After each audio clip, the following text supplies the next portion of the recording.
Welcome to Making Pondo and Talking Pondo. Talking Pondo is a podcast where we pick out two movies each week and talk about them in detail. Making Pondo is a podcast where we talk to people we've made films with and we discuss all their experiences on set.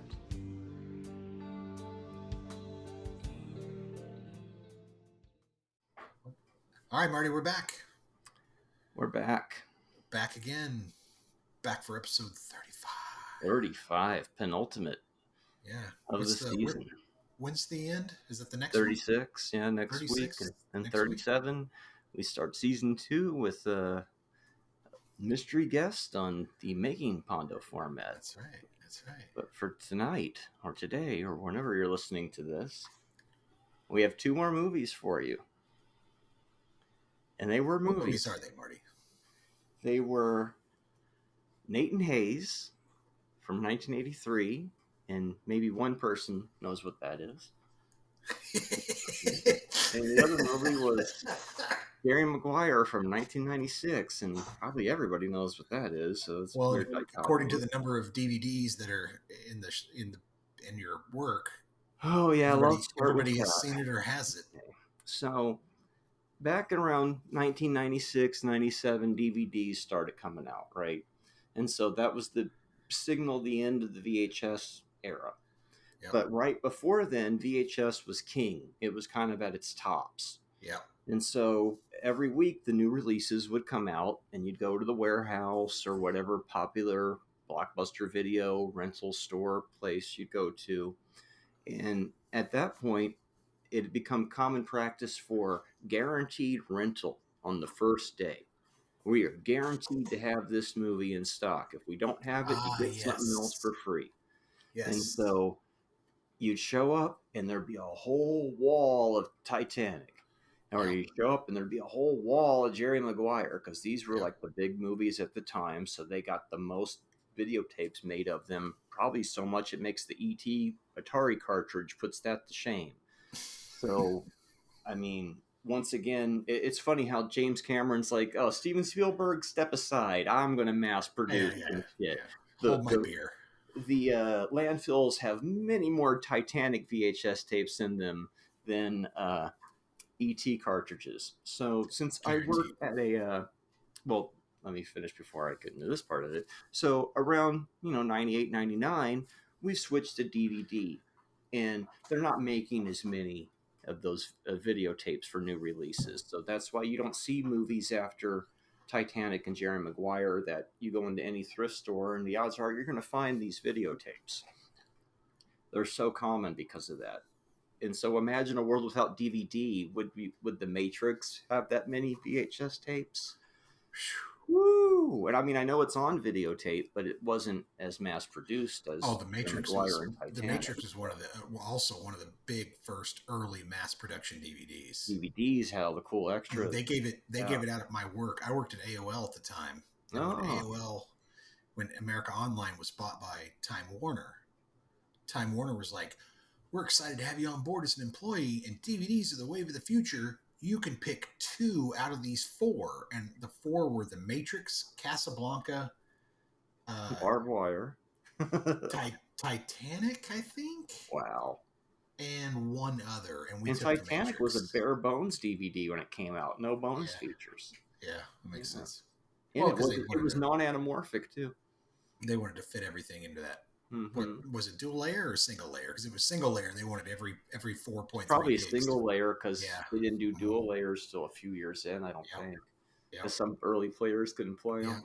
That's the other thing, people. Back in the day, you had single layer and dual layer Blu-ray or DVDs, and most early DVD players that people bought just could read the single layer, and so these companies started putting out these dual layers, which is great because there's more more space content for the image, for the content. But suddenly you'd put it in and your DVD player just take a shit. Couldn't do anything about it.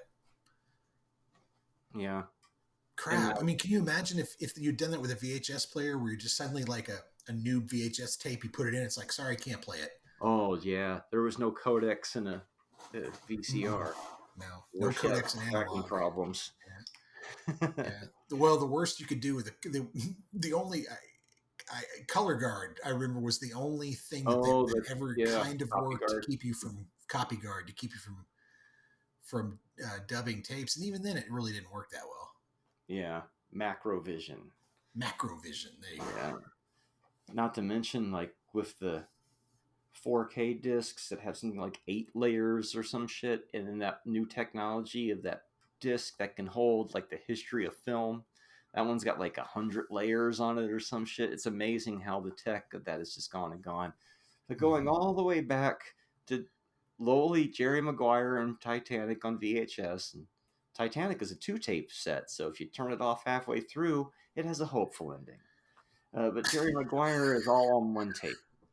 So about 4 years ago, somebody bought a copy of Titanic and they sent it back for processing, and they were like, they left a price tag on it for $6, and I went, $6? Nobody's ever going to pay $6 for Titanic on VHS. It's one of the most common things on the planet. Well, I guess I better prove a point. I'm going to get every copy of Titanic I see come through the store. And you know what? Jerry Maguire while I'm at it, because those guys built the throne out of Jerry Maguire videotapes, and it made me think, well, I bet there's tons of those too. So you cut to 4 years later, and I just did a new inventory count of them.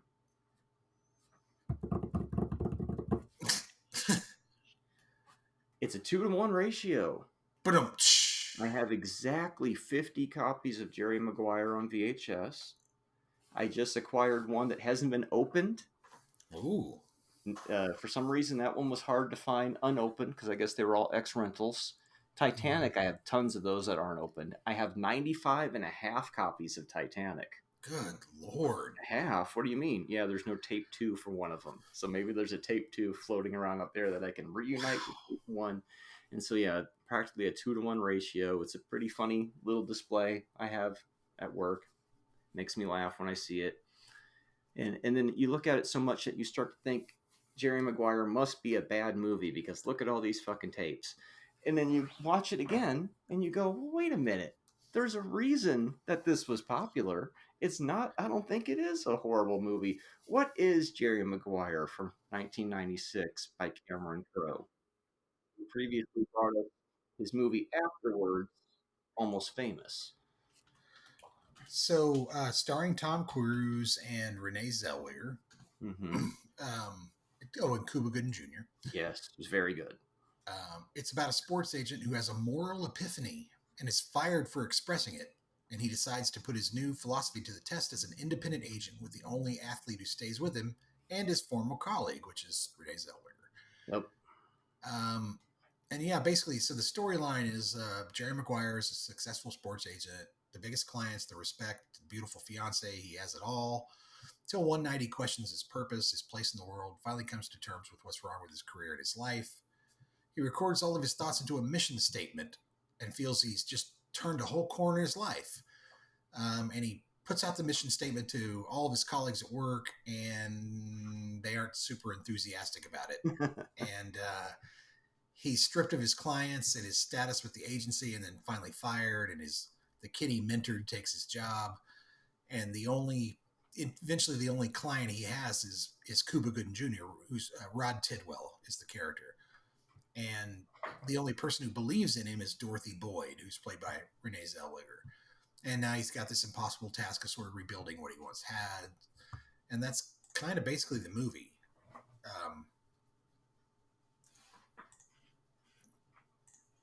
So, yeah.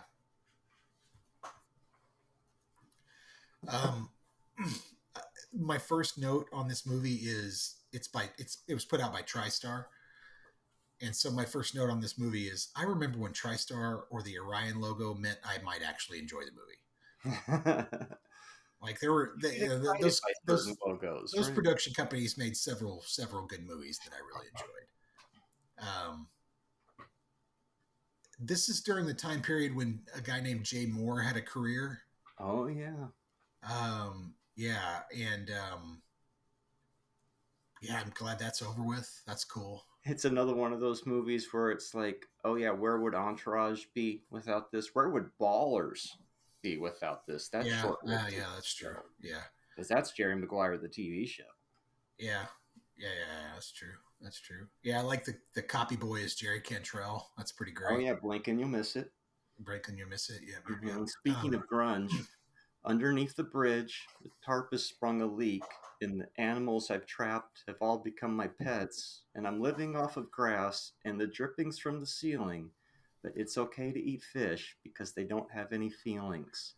Why is Jerry O'Connell singing something in the way in this song? Could it be because I his don't little know. brother's wearing a Nirvana shirt? Or is it because Jerry Maguire takes that fish with him when he quits? Because Well, Jerry's just fish. a fish too, and you're a fish, Jerry. You don't have any feelings. You're not supposed to feel for your client. Of course, I'm going out on a limb here, but Fish have manners, Marty. They may not have feelings, but they have manners. Fish have manners. well, it was a memo, or it was a mission It statement, was or a what mission was it? statement. It wasn't a memo. It was a 25-page fucking mission statement. And so this is the movie that Cameron Crowe made before Almost Famous, and Almost Famous was kind of like the blank check film. It's like Mm-hmm. because Mm-hmm. this one did so well. This one kind of like was the apex of everything, and I feel like Cameron Crowe kept trying to hit the Jerry Maguire high again, and it's like, oh, but you can only make that kind of perfect movie for its perfect place once at that time, you know. I, I watching this movie back, Because it's a I rom don't have, com. It's not really a sports movie. It's a rom com. I don't have a lot of fondness for this movie. Um, it does have some wonderful parts that are that I mean, it's got some parts that basically made it into kind of the lexicon of the American culture. You know, Yeah. show me the money. Some things that Um, don't go away. Yeah. yeah, Show me show the me the money, money is immediately definitely one of followed them. by I'm not going to flip out. These two iconic moments happen within like 2 or 3 minutes of Um, each other in the film. Help me help you is another Yeah. one Mhm. that definitely is. They also tried later on in the movie. They try shoplift the pootie. That one doesn't work. Oh, yeah. That one didn't quite catch on as much. But uh, yeah, I mean, he catches he catches into. I think he plugs a few things in the zeitgeist of Hmm. American culture That's why it's with so that hard to stuff. approach this film now because it's been so Um, absorbed and parodied and regurgitated so many times that you had me at hello, and you even forget that that came from this too. yeah, you had me at hello. That was the other one I was looking for. Look, it's an existential crisis about a guy who's an oblivious piece of shit. Hmm. You know, I don't feel anything. I don't feel bad for Jerry at any point during this movie. I don't feel bad for anything he's going through. Um, I don't feel for the most part that he's very genuine about himself throughout most of the movie. Um, Well, yeah, he's the agent. He has the epiphany, but he doesn't change right away. It takes him a long time to. It reminded me of Band Aid a lot in a I'm way. not even sure he did change though. I mean, I think that the sequel to Jerry Maguire 2 is that they're divorced and the kid is now 18 and a phenom baseball player and he needs an agent. And here comes Jerry Maguire and his mother's got to convince him not to hate his ex, stepdad and get through the, Well, get through yeah, the but we live in a combine so he can get a cynical world. big contract. And we do live in a cynical world. And my answer to that is fuck you. And I'll tell you why later. And so, if you go in the non-cynical version of it, I realized this movie is kind of reminded me of Band Aid in a way where it was another movie about a man trying to get in touch with his feelings.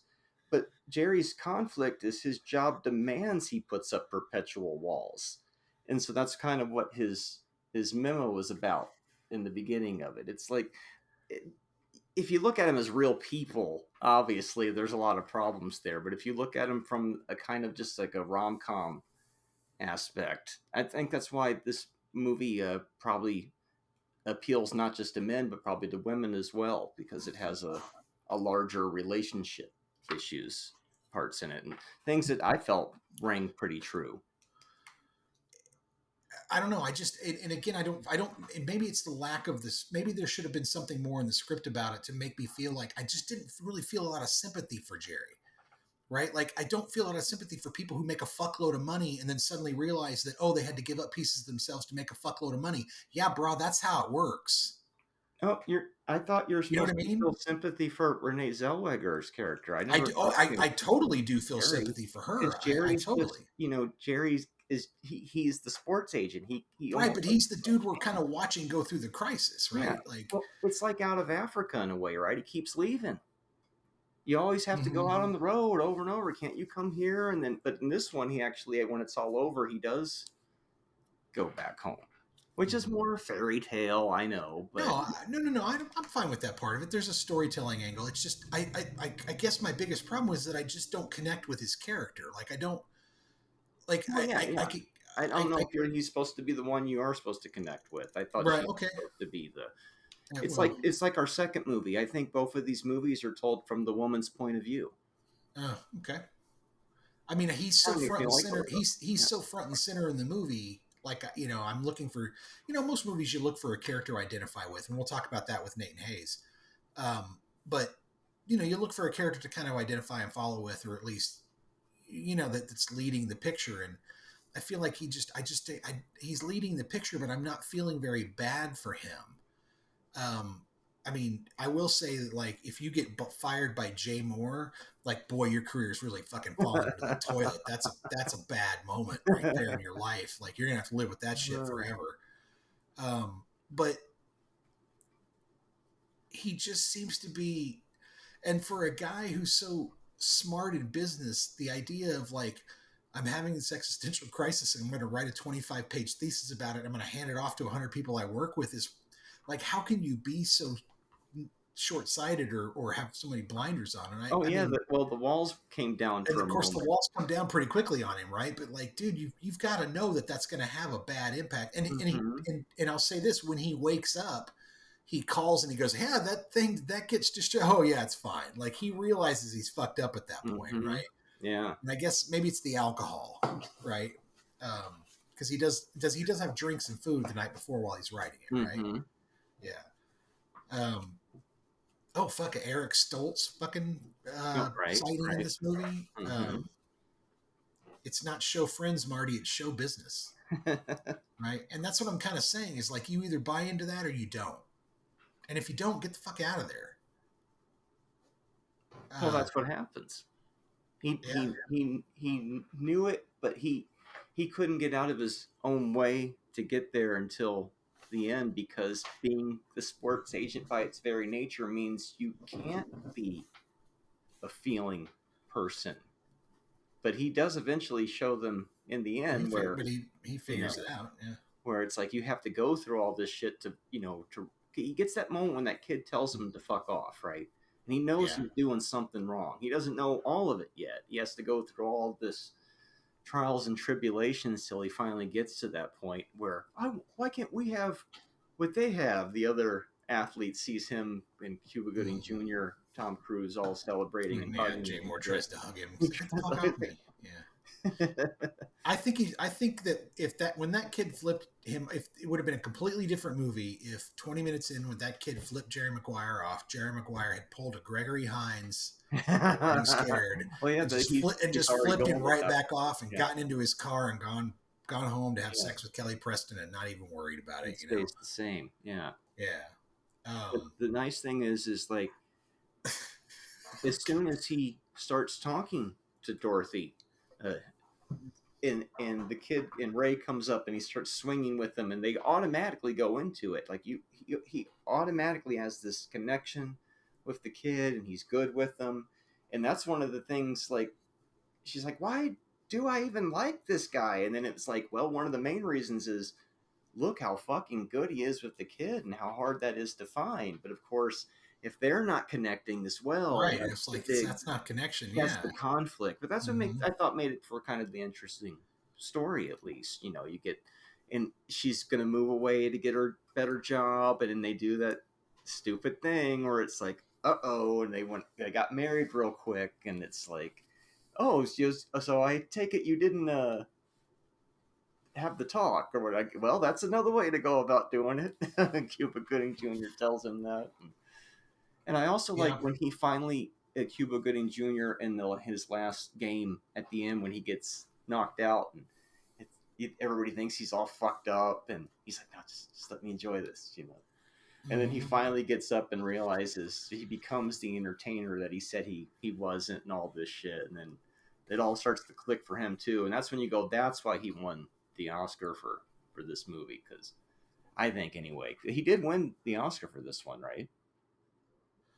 I was like, yeah, that performance, he just kind of he goes so far into that character that he's just reveling in it, you know. Like they make help me help you, and he starts laughing. Now I think we're finally talking. You think we're arguing, and I think we're finally communicating. Yeah, Cuba. Yeah, Cuba won Best Actor in a Supporting Role. Yeah. Nominated for Best Picture, Best Actor in a Leading Role, Tom Cruise. Best Screenplay, Cameron Crowe. And then Best Film Editing. I think one of the things I would say is that, hang on a second, what's her name? I'm kind of Regina King. There's a scene where she's on the phone with Maguire and she's like, you got to tell me what's going on with my husband. And she's kind of breaking down is really good stuff.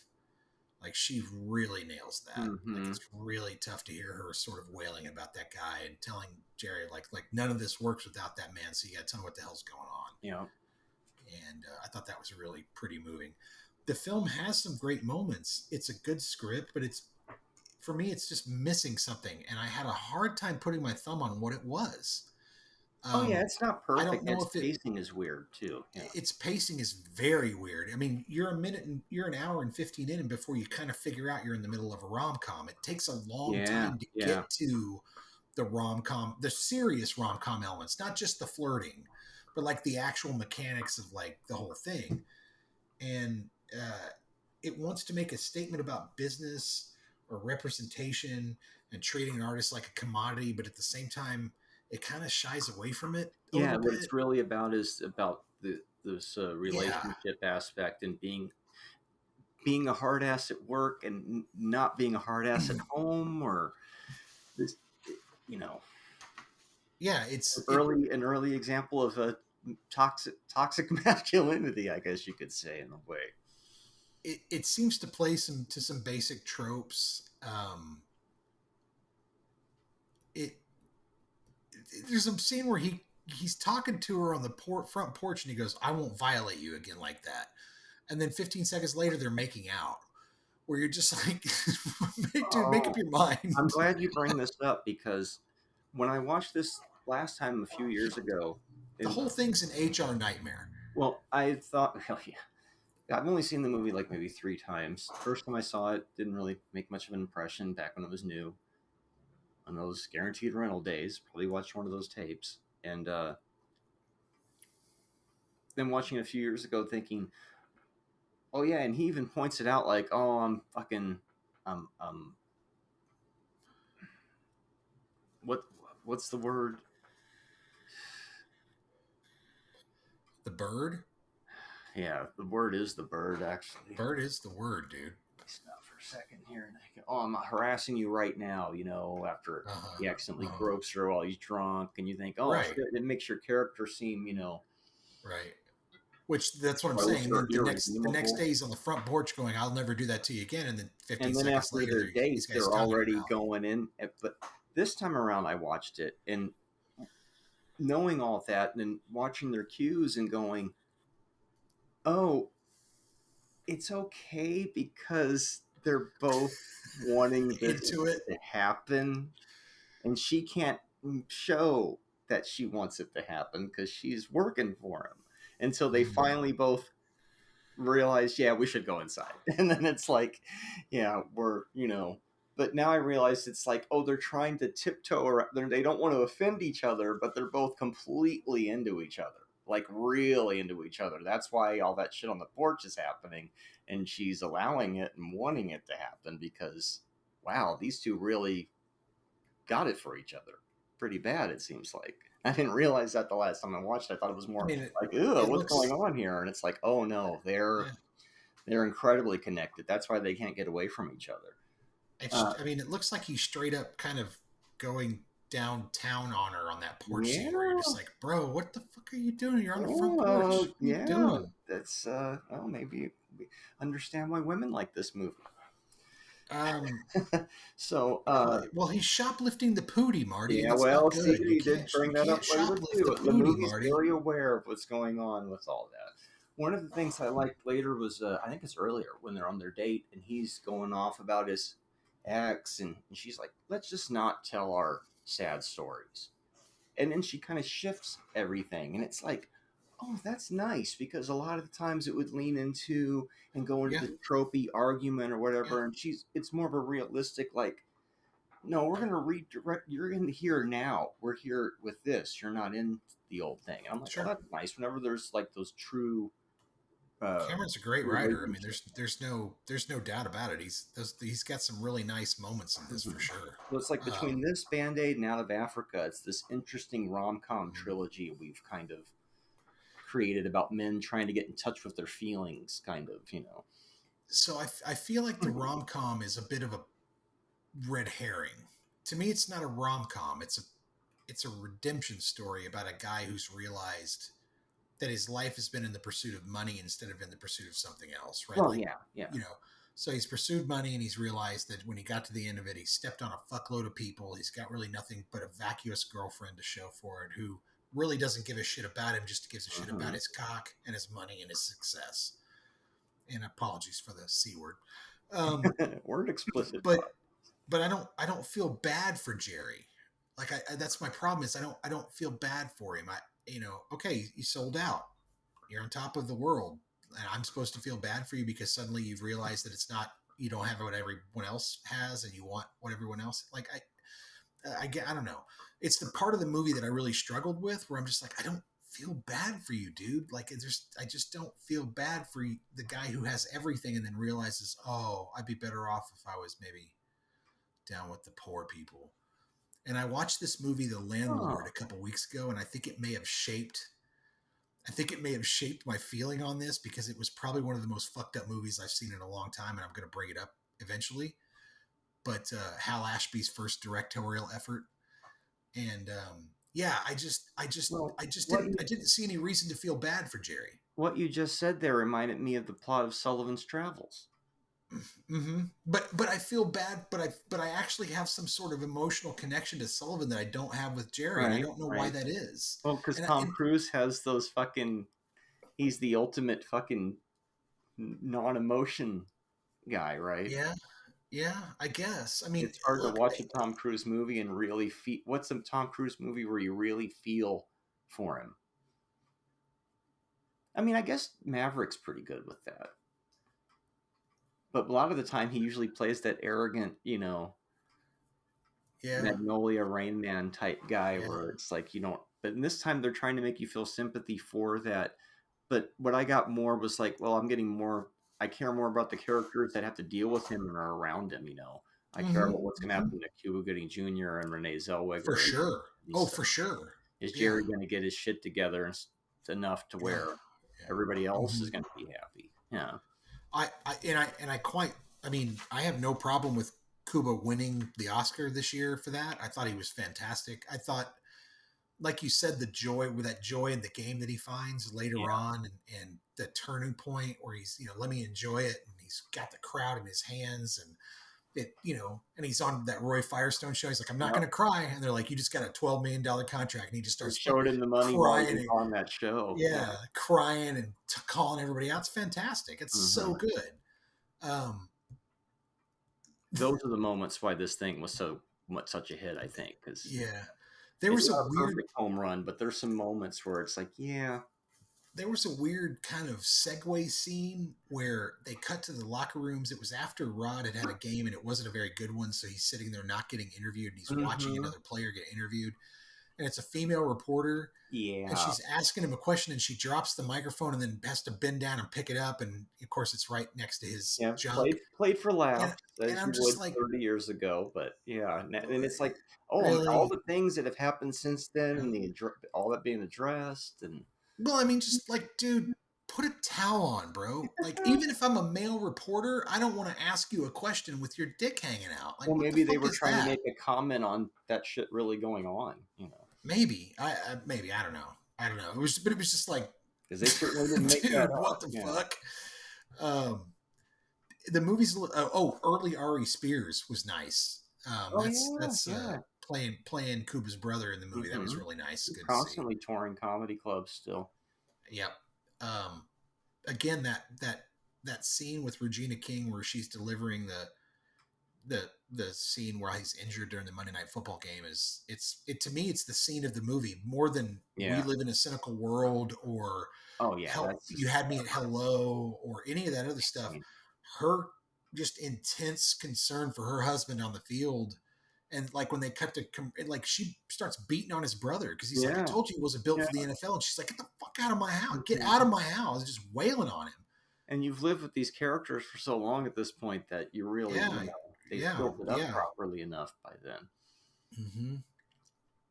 Glenn Fry as the head coach was an interesting choice. Yeah, I noticed that. From the Eagles, let's get Glenn Fry to be the head coach. Like we said earlier, blink and you'll miss Jerry Cantrell, and as we mentioned on the Almost Famous episode, he was originally intended to be in that movie. So Cameron Crowe is trying to pull more of them in through because he'd already worked with them on singles. And it's if we had this movie before Almost Famous, I might feel different about it. But since we went the other way around, having watched Almost Famous, this is such a pale comparison. Oh, I think I might like this one more. I think this one might be more succinct. Oh no, I would rather watch Almost Famous 10 times over than Jerry Maguire. They've become kind of neck and neck with me now. I've appreciated this one more now. Surprised me. Yeah. A lot of your comments about the other one being too long kind of stick with me in a way too. Yeah. This is at 2 hours and 18. This is a little long. This could have been 159, 155. Especially when the pacing gets all bizarre in the last hour. It gets bizarre. One of my other comments was that Jerry's character, he seems to have little to no self-awareness regarding how he affects people. Like, oh, I didn't realize it hurt you. Yet he can easily talk them into signing a contract. Mm-hmm. So he can tell when he's got somebody on the line, but he can't tell when he's hurting them, which is a weird dichotomy to me. Yeah, the emotional response is not there. Yeah, like, oh, your dad's going to be fine, kid. It's his 6th concussion. He's a Superman, but at the same time, he can't tell. It's weird. I don't know. It's a weird dichotomy with his character. Yeah. So I got a handful of random notes here. Oh, so going back to Something in the Way. Why is Something in the Way in so many movies? I think it's the most licensed Nirvana song. It's been in Jarhead, The Batman, even. Mm-hmm. And when that album Nevermind came out, that was a song that a lot of people just kind of skipped over, or it was the end of side 2. And now Something in the Way has become one of their most prominent songs over the years. Just crazy. It's a good song, but it's just weird how things grow like that, And originally it was kind of like, that's different than the rest of the album. Remember that? I read that, like that in Polly, it was like. I read that a lot of young artists now are starting to either find or quote Nirvana as an influence, that the grunge movement, in particular Nirvana, is becoming, which is beautiful. Look, Marty, they found our music. Right. Which means in another 5 to 10 years, all we got to do is wait for it, and we'll get this awesome shit again. So we also have Show Me the Money, immediately followed by I'm Not Gonna Freak Out Like Everybody Wants Me To. It's weird how two moments that are so iconic happen so close to each other. Ray and Dorothy. That's Ray and Dorothy Manzarek from The Doors, right? I don't know if that's on purpose, but no, of course it made me think that. What else here? Sony always uses this movie for new formats. I have a PSP copy of it at work. Well, there's a 4K of it already. Yeah, it's the generic. It's the Lipton of teas. Right? Like, it's not oolong, it's not black tea, it's not Earl Grey, it's the Lipton of teas. It's the one that probably everybody's going to find least offensive. And the first DVD of it, Bare Bones. And then they put out a double disc set that has a video commentary where you can watch Tom Cruise and Cuba Gooding Jr. and Cameron Crowe watch the movie. That'd be interesting. I mean, that would be interesting. That hiding in certain places. Yeah, I could see that. Then there's a handful of deleted scenes, which are really just more extended, short things, don't add up to much. Your favorite Jay Moore improvising on the phone for like 4 minutes straight. You could watch. I'm just so glad he's gone. Like, I love you, Jay, but I'm glad you're gone. Every time new format, you know Jerry Maguire is going to be on it. Let's see, and it's another Christmas movie. Oh, for fuck's sake! We managed to cover another Christmas movie, right? Because he shows up at the end when he finally comes in the end. They have the Christmas tree up, and you had me at hello. That's hilarious. We really seem to kind of wallow in the relationship a bit. We get married, we break up, you do this whole thing, but I think it just happens a little too late. I think the timing of the script is what kind of throws people off. But just like out of Africa, he's leaving and coming back in that into the second act over and over again.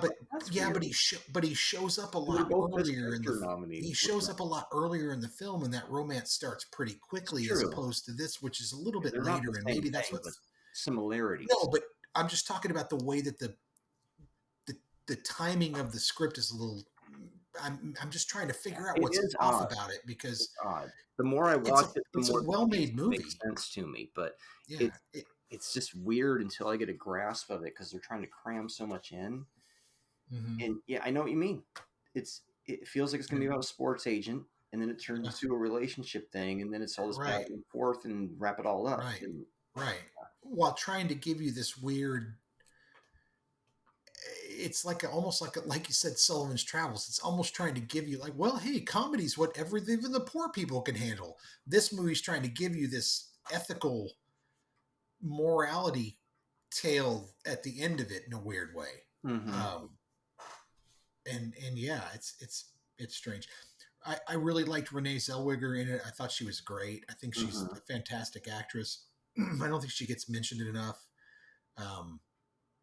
I forget how old the movie is. It's like 28 years old at the time of recording this, and she's talking about I'm like the world's oldest 26-year-old or whatever. I'm thinking, right, that's right. Tom Cruise must be barely in his 30s at this point in this movie. Yeah. Well, and you see Jonathan Lipnicki in there, and you go, man, when you put these kids and you're like so young, and it's like that's there for your whole life, man. I hope you like it. Well, and this movie does have the beautiful Kelly Lynch in it, who is ridiculously aged in a way that was unbelievable. Well, it's not Kelly Lynch, right? It's Kelly Preston. Kelly Preston. My apologies. Right. She just got more and more beautiful as she got older, and that's good for her. And most of us are not going to do that. She took the Selma Hayek route. Yeah, I remember having trouble with this movie when I saw it back in the day, where I was just like, there's something weird about this movie. And I still have trouble with it. It's a little too mainstream. It's entertaining as shit. Yeah. And maybe the problem is that he got notes that made him change things that throw me off. I don't know. Cameron's a great filmmaker, and I like his movies. So, but this one for me just doesn't. I'd rather watch Singles. I'd rather watch. You could take me to the zoo. Well, we bought a zoo. I'd rather watch We Bought a Zoo, honestly. I like that movie too. It's just not my jam. Yeah, it's a very 4-quadrant appeal, and he throws everything at the wall, and he manages to make it work. Well, sometimes you get to Elizabethtown and stuff, and it's like, oh, it doesn't quite work. Do you think who knows? Maybe if I revisit that, I might like it. Do you think this movie would have been as effective if it didn't have Tom Cruise and Renee Zellweger in it? If it would have been two different actors? Well, it's very possible that I think the script and the direction is strong enough that if you had two equal caliber, you get different. Yeah, two equal caliber talents. Yeah, you could still have a good film with other people on this one. I'm going to go 2.5 stars. You're going 2.5? Okay. Yeah, 2.5 stars. I like I said, solid Cameron Crowe movie. It's good. Yeah. But it's not. It's nowhere near Almost Famous or some of the others. Yeah, I go 3.5 for some of the more realistic relationship moments where I'm picking up on more of the stuff on later views, getting older in life and going, oh, okay. some of the stuff they hit really on the nose, and some of it's just a little still too squeaky clean 90s 4 quadrant appeal mainstream to everybody, which kind of puts me at a distance. But I still give it 3.5. I will say one of my favorite comments that you've ever said about a movie, you said early on when we were talking about films when we were kids, and you said, I wanted to take a shower to get all the feel good off of me. And this one comes close to that. It does get close to that, yeah. So, all right, so there you go. And so Jerry Maguire. Jerry fucking Maguire. I don't know why you made me do that, but okay. I mean, we've done a bunch of movies this season. We've got 2 more coming up next week, and I think this might be the best pairing of films that we've done so far. The 2 we picked this week. Really? I'm very happy with both of these selections. I think they go very well together. I didn't think that at first. They were both kind of a slog for me to sit through, but then once I got towards the end of both of them, I started to enjoy them a little bit more because I started to realize just what was going on. And like I mentioned earlier, I think Jerry Maguire really does have, when we were talking a few weeks ago, I'm like, there's no such thing as the male gaze, Gaze, or the female gaze, because the camera lens doesn't have a gender. And I agree with neither does the film's gender identity because of the director of photography, the person running the camera. No, I think you could talk about perspective. I think what people are talking about is more what's inherent in the script and what the writer tried to put into the male or female point of view in the script. The male perspective, the female perspective. But when I hear that term of gaze, it makes me think it's the camera's fault. Agree with that. Well, it's not the camera's fault. It's not the camera's fault. It's the light's fault or the microphone's fault. But maybe I just read into it too much. Well, Nor is a woman behind the camera making a movie that's less masculine than a man behind the camera, and vice versa. A man isn't creating a less feminine film than a woman. That's what this movie is. I don't like that. I don't like that. No. It really drives me crazy, man. No. But anyways, Nathan Hayes. Well, what I meant by all that was, here, let me try to get my train of thought back. You were talking about male gaze and female gaze. Okay, all right. Back around. Well, we did 2 of these in a row, so my brain's a little frazzled here. The telling it from the female point of view? Yeah, it's more inherent in the script, and then that's brought out by the director pulling that out of the script. And so, like I said, I don't think it's a piece of equipment dictating. But all that having been said, like Jerry Maguire, I feel like that one has more of a feminine outlook, a viewpoint on things. And I realized that so does Nathan Hayes. About halfway through it, I realized this is all from, what's her name, Sophie? This is her movie. But anyways, tell us what Nathan Hayes is about, because I thought it was a buddy movie about cops. Turns out I have never seen this movie before. It's really? An incredibly violent fucking film that at one point has a barrel full of severed heads.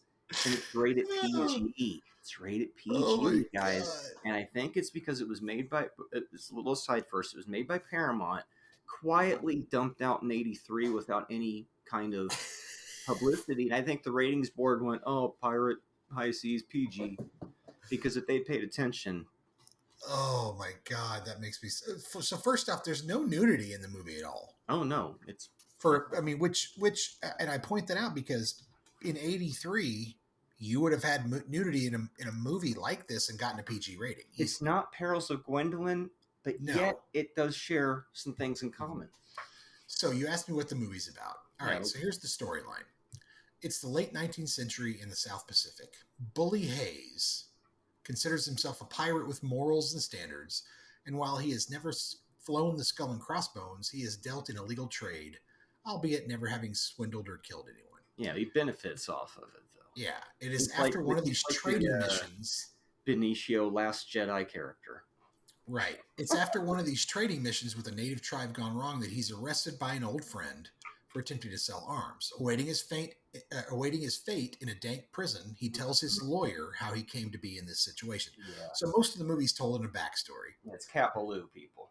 Yeah, what Bully specifically tells him is that on his former ship, he transported a New Englander named Nathaniel Williamson and his British fiancee Sophie to their South Pacific mission. Nathaniel was a priest in training, and uh, they were married. They were going to be married and then bring the word of God to the natives in the South Pacific. They call him Nate. Nate disliked him from the beginning because Bully Hayes had a flirtation with his wife, with his soon-to-be wife. Before Nate and Sophie were married, the mission is massacred, and Nate is one of the few survivors. He gains consciousness, realizes Sophie's gone, and he believes that Bully's the reason for it. Yeah, And he so saw his mark, right? Because the dude's yeah, so really there's his mark. Yeah. there's a slaver mark called what's it called? The Blackbird. Yeah. Yeah, and so if you're a blackbirder, you transport in slaves, and so yeah, this movie doesn't hold any punches back as far as things that people would call very cringy now. But at the same time, none of this is real, based on any kind of reality. So you have to look at it that way too. So Bully Hayes has an evil nemesis called Ben Pease, and Ben Pease is the guy who comes to Nate's Island and kills all the natives and leaves this blackbird mark around, which implicates Bully Hayes. And so Bully and Nate end up joining forces. They locate Ben and Sophie, and Bully recognizes his feeling for her as Nate recognizes her feelings for Bully. And there's this ridiculous scene where they talk about who's going to get her, which I think is pretty funny. Yeah, and then they realize, let's let her decide. And then suddenly the Germans show up because it turns out that Ben's been working with the Germans trying to set up a port in the South Pacific before World War I. And Ben has got a hold of Sophie, and he's going to use her as a trading item to get this port for the Germans. And then Nate and Bully show up and foil the whole thing. He won't. You don't have to worry about her being assaulted by him anyway, because he's basically a eunuch, right? Yeah, right. Exactly. Ben Pease is a eunuch. Why? Because Bully Hayes shot his balls off in a bad deal gone wrong. Basically, this all ties more into my theory later on. So that's the premise of the movie, and basically just by me reading that to you, you can already tell that this movie is all over the fucking place. Yeah. However, my first note on this movie is they're straight up going for that Raiders opening. Oh yeah, this was totally trying to come off of Raiders. I mean, they're straight up working that Raiders opening, that Raiders angle through the first 20 minutes of this fucking movie so hard, it's not even funny. Apparently the reason this disappeared is they didn't want it to take away money from Temple of Doom. I believe it, because there's Temple of Doom shit that is in this fucking movie straight up. Yeah. It's ridiculous. This movie is also called Savage Islands. Does that title make more sense? Probably. But I don't think it was ever released as that. I see a movie poster called that. But Nate and Hayes, I thought it was some buddy cop thing. Tommy Lee Jones. And speaking of Caddyshack, it's got Noonan in it. It's got Noonan in it, yeah. And so this is 2 to 3 years after Caddyshack. So which is, I mean, after being in a hit movie like Caddyshack, you can't find a better job than Nate and Hayes filming in Fiji, which is filming in New Zealand and Fiji, which is a New Zealand production that's funded by Australian investors. It made sense to me when I got to the end credits. I'm like, oh, this is New Zealand. Okay. Yes. It ends up getting all of its post done in England, and then is an American release. It's insane. Pre-romancing the Stone vibe.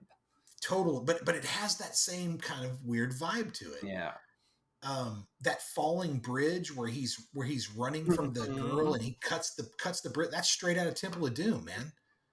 Yeah. Straight out of Temple of Doom, where he grabs a hold of it, it slams into the wall, and he starts climbing up, and they're shooting arrows. I'm like, Jesus, what the fuck? Wow. It's like the guy who's afraid of snakes. They're mocking a dude. What, are you afraid of snakes? And they're making fun of him. I mean, come on. The movie's like Disney-fied exploitation film. It's like Song of the South with pirates. It's a really polished up but grotesque pirate swashbuckling film. Not as nasty as Walter Matthau in Pirates, though. Did this Oh, I gotta find that one. Did this score seem like it was used in other movies to you? Oh, it's possible. I was Because so it just flabbergasted seemed by like the everything most else, I didn't pay generic attention. adventure score. Like it just seemed like this generic venture adventure score I had heard in so many other movies like this that I was just like, did they pass this Yeah, fucking thing around? It's wouldn't be insane. too surprised. Oh, why was there a barrel full of heads? Oh, never mind. Was one of my notes, because later on you do discover why there was a barrel full of heads. The guy was using them as like cryptocurrency Currency, yeah, it's currency. to try to get Uh, that port for the island. mm-hmm, You know, it also mm-hmm. reminds me of that Bo Derek Tarzan movie a little bit. Oh God, it does have a bit Just of that, without doesn't it? without any of that raunch factor, but it definitely has Mm-hmm.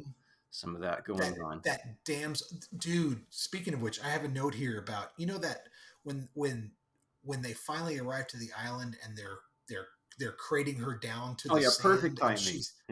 she's Yeah. in that weird fucking sailor outfit that looks like Mm-hmm. it looks like something a boy might wear when he's 5, but she's in it.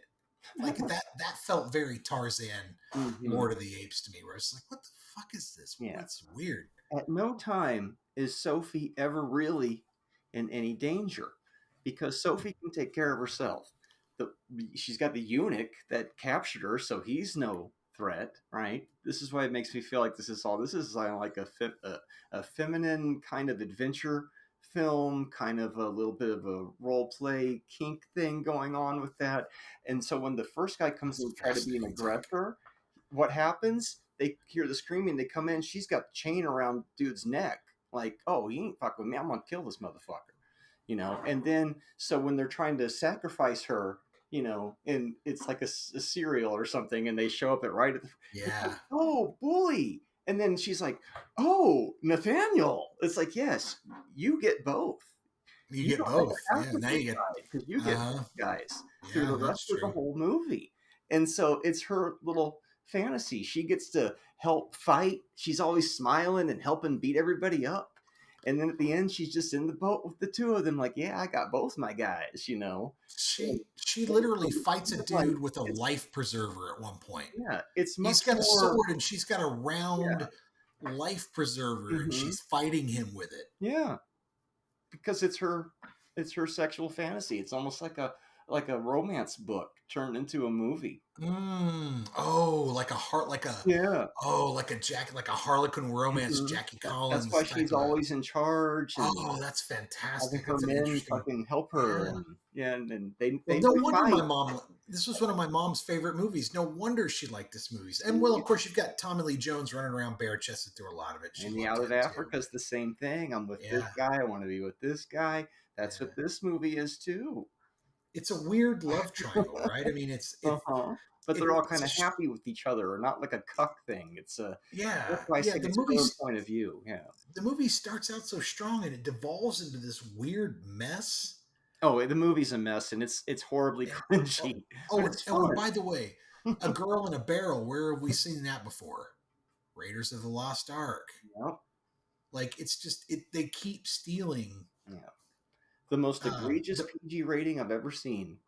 Yeah, that rolling barrel, that must have been a bitch to shoot because that barrel rolls when he kicks it off that wagon. It rolls probably 40 or 50 feet down that road, and all Hmm. I could think of was, oh, that must have been a bitch to set Yeah. up and shoot. Gave me Master and Commander flashbacks. Yeah, Like, oh, we're back yeah. on the high seas. And yeah, I think you Mm. can find this one on Tubi, people. So if you need to track it down, I don't think too Hit many it. people know Yeah. it.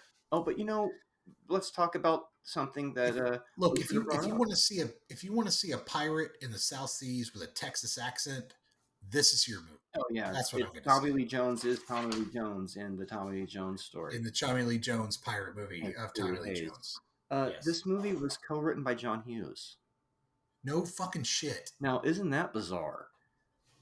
Wow. Isn't that bizarre? Now, he did some other weird movies like The Class Reunion, and I think there was another one that aren't really too indicative of his work. John Hughes, sure. But I Lloyd think Phillips, David Odell, and I fucking saw John that in the Hughes, opening huh? credits, and I had to pause. I'm like, "Are you kidding me?" And Wow, so I then, sure completely missed enough, that. and so he did more of like a punch up, I think, is from what I gathered.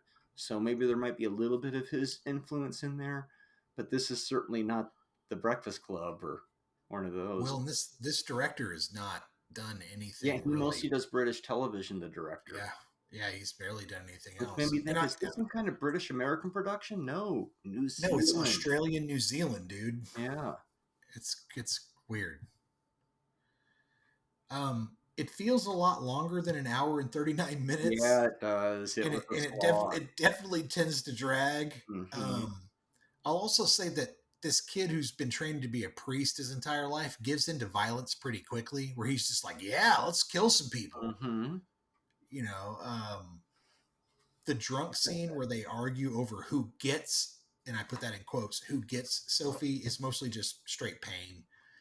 But also kudos for them arriving at the fact that, oh, well, she's going to make that decision. Because it's her point of view of the Right. story. Yeah. She wants them That's a good fighting point. over her, but then she wants Yeah. them to, Yeah. be cool about Yeah. it too. And that island that they go to at the end where all the flesh eaters are, that feels so Temple of Doom. Like Oh yeah. it's just all the weird, like the Om No Shiva, where they lower the dude into the thing. It's the same thing with lowering her Yeah. back over the Yeah. fire. It Like really I is don't. Temple of It's Doom before insane how Temple of much they Doom. stole from those two movies. You can see why they supposedly just let this one disappear, which is why I'm convinced why it probably still would have got the PG, but much like Temple of Doom, probably would have helped the PG-13 come into existence. Mm-hmm. To be fair, there's no nudity in the movie. No nudity, but the violence. A barrel full of severed heads in a PG movie. Yeah, but I mean, compared to, if you put that in a slasher movie or Sicario, that's grotesque, right? I guess it's no, all in what you put it in, I think it's more just kind of supporting prop. Like that's true. It's still weird though. it is weird and creepy for sure, but it's not like the severed heads have brains coming That's out true. of them, Most of blood them are everywhere. shrunken. It's kind Most of of like them are shrunken fucking heads and that type of thing. I feel like that the violence is very cartoonish, and like there's times where the dude just the little the Asian guy that's like his quiet backup, his like what a his weird quiet mix guard. mash, right? It's like got Yeah, everything in it. yeah, it I'm does. Like, how do they They have the tried to, sword master in here fighting the pirates? yeah, And it's they like tried to nail all crazy. these different Yeah, stereotypes they're all in the all. movie. Yeah, And it's they're an all early version of fictionalized like too. it's an early version of like Firefly, where you have Yeah. the crew with the different identities. And people But this one die they too. didn't go into it enough. They aren't afraid to kill off some characters too. Yeah. Oh, they Much kill like several. Master and Commander, you get to that last battle and it's like, oh shit, so and so got shot. Yeah. But the quiet Asian guy, the guard guy, the guy that has his back, the silent guardian, I guess, he dies and he gets the stick from him. Oh yeah, It turns out everybody to be a dies sword. eventually, right? Because they go with Bully on his first mission in the movie, which takes place after, which is then gets him arrested. And then by the time they get out, they end up hanging the fucking other bad guy, and then they're like the only three people who lived out of all of it, right? Yeah. Like Well, the I whole think gang's a couple fucking of dead others or did, something. but yeah, for the most part, they were dead. Yeah. There might be some other stragglers. Oh, there's some people on their boat, right? Because they still had their gang and stuff, right? But yeah, a lot of people die in this one. Yeah. One of my favorite lines is, "You done? Oh hell yes." Well, because he looks at me and goes, Johnny Lee Jones has been shooting people or whatever, and goes, and Michael O'Keefe looks at me and goes, "You done?" And it's just that perfect Texas reaction. He goes, "Oh hell yes!" And then they're just, the next thing you know, they're off to escaping. And all I could think of was like, "Yeah, so am I. Let's get this movie over with." Like I'm done here. She gets her husband, who can be not just ineffective and stand up for her, but she also gets her swashbuckling guy that takes them on adventures, who stands up for her too. So she gets her cake and eats it too. The movie, I liked it. It was fun. She gets her cake and eats it too. The movie. They don't really imply it too much. They don't go dirty. That's so good, Marty. Keep it all platonic, that's so hilarious. But he's just like, where do you want me to take you next? Because she ain't gonna decide. She doesn't have to decide. Sophie's choice. They did find some interesting places to film. It was a pretty, there were a lot of pretty locations, but it did feel like they were kind of like, oh well, here we are in Samoa, now we're in Bora Bora, now we're in Spain controlled waters, and now we're over here. It's like, where the fuck are you guys? Yeah, I think I maybe saw a trailer where the very end of it seemed familiar to me, but then again, because maybe I've seen that ending a million times where you think you're going to get hung and the people who are hanging you are your buddies coming to rescue you. Hey, another movie with hanging. That may be before this season, I think. The worst stunt in Cat the entire Ballou, right? movie. It's Cat Ballou. Capaloo. The worst stunt is at the end of the movie where all three of them have to go down the zip line, and it's Oh, yeah. obviously just dummies slamming into that silo. Extreme. Where it's just like, what the hell? Okay. So if you haven't seen Cat Ballou, that's that Western with for our audience with Jane Fonda and Lee Marvin. And the beginning of it, it's like she's in the jail and she's about to go to the gallows, and she's telling the story. And then at the end of it, the people from the story come and break her out. Isn't that very much the same? It's kind of like Tom Horn, only Tom Horn doesn't escape. Tom Horn doesn't make it. Yeah. But yeah, we'll put a link in the show notes for Cat Ballou on that. But that's kind of it. Yeah. One of the interesting credits I saw in this movie was Footsteps editor. And that's a new one to me, dude. I don't know what the fuck a Footsteps editor is, but I assume it's somebody who's just making sure that all the cloppity clip claps. Yeah. Mm-hmm. Footsteps editor. Interesting. That's what they call it down under. Yeah, I made sure that all the footstep works in over 400 movies. I made a lot of money doing that. It's like, what the fuck, really? Okay. Probably one of the most obscure movies we've done this season. It's very obscure. It's very obscure. Because it's a Paramount movie that had some money behind it, and they just allowed it to disappear. At least they put it out. This one could still be sitting on a shelf somewhere. I think this is old Hollywood. And in old Hollywood, what happened was you'd get some money behind a picture. They were convinced that it was going to do well. They'd find a decent actor, get the kid from Caddyshack, get Tommy Lee Jones, he's up and coming, get this hot girl from England. Pirates are hot. We just had Pirates. Pirates are hot, right? And then we got this gorgeous girl from England. How could we go wrong? Let's put some money behind it. And then they get it and they go, bury this thing. Yeah, bury it. Bury it. Forget it. We got Temple of Doom now. Never happened. We got Temple of Doom. Not to mention it's just derivative as fuck from Raiders of the Lost Ark through Temple of Doom. I mean, it just steals and steals and steals from those movies, man. Paramount eating its own tail. Yeah, and so it very much seemed like one of those things where the production company just went, nope. Yeah. Tommy Lee Jones just kept going, man. He was off like Bad Moon Rising and everything else from there. Mm-hmm. Yeah, and then finally The Fugitive and all that other shit that he did. And then Noonan, his name's escaping me, ends up on Noonan, Michael O'Keefe. A bunch of other things. So. Yeah, I'm going to give it a 2. But I still think it's a solid 2.5. I think it's worth seeking out, but know good and well what you're getting into. I think it's right in the middle of you know what am I kidding? It's a 2-star movie. I was gonna say it's right in the middle of good and bad, but it's not. It's just on the edge of bad. It's 2. I'm gonna say it's 2. So you're going 2 as well? Yeah, I'm gonna go 2. Yeah. Who am I kidding? The reason it goes it is a lot of fun to watch because of its clever things and its aspect where I was like, oh, Sophie's in charge of all of this. It's almost like her daydream. Yeah, it's a lot of fun to watch. It does a few fun things, but for the most part, especially that part at the end where we're dragging it out with the iron ship and him turn the crank on the turret and all that shit just took forever. Well, it's very indicative of what I have referred to as the Jackie Martling period of comedy, 78 to 82. It's funny, laugh, it's a joke. What do you mean I can't turn the thing? The Wes Craven Swamp Thing comes to mind as a laugh. It's funny. Laugh, it's funny. I guess the best example of that would probably be something like Hardly Working by Jerry Lewis or The Toy. He put out. Toy by Richard Pryor. Wonder Wheel. Don't fail on me now, Wonder Wheel. Boy, if The Toy comes up, we're going to have a day what's funny is somebody pointed out to me that movies like The Birdcage and The Toy and there's a few other prominent ones. These are all French films that were remade. I didn't know that. Yeah, Birdcage, La Cage aux Folles. I knew that one, but I didn't know The Toy was a remake. I knew The Toy was a remake. And then when I started looking of who the person was, things like Father's Day with the fucking Billy Crystal and Robin Williams, that was a French movie, and it's like, what? These, but Wonder Wheel, Don't Fail Me Now, The Toy, next week. No, I'm not going to be doing that to you. Next week is the season finale, for whatever that means. Just means we're starting over again anyway. Always more movies, but a way to keep track of things.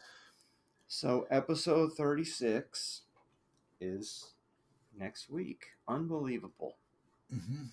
You ready? What do you got for me? Well, you would think I would hold out for 37 because 37 is In a the making row? episode. So you can't have a Kevin Smith movie on the making episode because we're talking to somebody we know. And did You're you gonna do a really Kevin think we Smith were going to movie? get out of Really? season 1 without a Kevin Smith film? But Really, bro? you know what we do around here? We don't go in Okay. on the normal movies. We go in the You're gonna back bring in Jersey door. Girl, aren't you? No, I'm going back to Mad Monster Party, Arizona. We're watching Catch and Release because Juliette Lewis is in it. Wow. And Kevin Smith. The commentary is Okay. great, but we're just watching the movie. Catch and Release, another kind Catch and of Release. rom-com to wrap Okay. things up and to put us back on the path of people we're going to meet at Mad Monster. Fascinating pick. Your pick this week, I wanted to go out with fireworks. I wanted to bring in something that might be a little controversial. Not in a bad way. Who knows, maybe in a bad way. I mean, controversy can be good or bad. But I decided it also ties in with some earlier stuff we've done, in particular, Once Bitten. It also ties into Priscilla, Queen of the Desert. I'm going to bring you Zorro, the Gay Blade. Okay. Which is a beautiful film starring George Hamilton and Lauren Hutton. And it is a take on Zorro that is probably never going to be done again. And Cliff keeps us in the 80s once again. That's right. Yeah, I had to for this one. This was I needed a big finale, and I think this is a big finale. Nice. Well, that should be an interesting pairing. Catch and Release and Zorro the Gay Blade. Catch and Release and Zorro the Gay Blade. One movie you get a little Timothy Olyphant. The other movie you get some Lauren Hutton. Is that right? Timothy Olyphantastic. Yeah. We haven't even watched Scream 2 yet. So we're already getting the Timothy Olyphant. See, once again, going into a weird movie of people's careers as their first film. I'm very much looking forward to how you tie Love At these First two Bite, movies right? together. Love At First Bite. Here's the way that these two movies are tied together. It's not going to happen. I've already tied it to Once Bitten. Love It Once Bite, right? Well, sure, but the commonality. The commonality between Catch and Release and Zorro the Gay Blade. Next it's time. It's a Southwestern movie. That's what it is. It's a Southwestern movie. Yeah, like dudes and right, exactly. Dudes in Sicario. All right, man. Well, until next week.